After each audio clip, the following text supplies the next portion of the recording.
olsun. Bir təzə fikirlərini çevrilir. Artıq 30 ilə yaxın işləyir və hər dəfə fikirləşirəm ki, bu 11-cilərdən olmayacaq. Bunlar əvəz olunmazlar. Amma sonra görürəm ki, elə deyil. Hərənin qəlbimizdə, müəllim qəlbi o qədər genişdir ki, hamının özünə məxsus yeri var. Orada əla oxuyanın da, 2 alanın da, incidənlərin də, hərəsinin özünə məxsus qəlbimizdə yerlər vardır.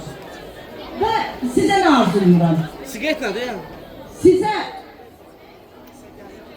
arzularım sonsuzdur. Amma mən sizə sizin özünüzə arzuladıqlarınız arzuları arzulamayacağım. Çünki sizin arzularınız bəsit ola bilər, yaş dövrünüzlə əlaqədar. Mən sizin valideynlərinizin sizə arzuları nədirsə, onun həyata keçməyini ürəkdən arzulayıram. Yolunuz hər daim açıq olsun. Ancaq gözəl səslərinizi eşidək.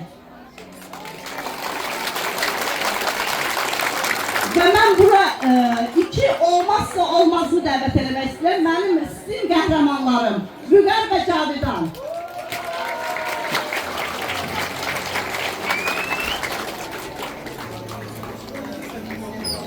3 il bir yerdə addımladıq sizin festivalında. İlk dəfə mənə uğur qazandıran təzə direktor əvəzidir, Əvvələ məndəydi. Məni hörmətli bir fəxri qonaq kimi festivala dəvət etdilər bu igidlərin sayəsində. Sonra ikincide ise özüm orada yol yoldaşı oldum. Onlar benim sonsuz gurur mənbəyimdilər. Bravo, bravo, bravo. Həmişə yolunuz açıq olsun, uğur daim sizinle olsun. Bir. Əla, bura baxın, bura bax. Çox, növbəti.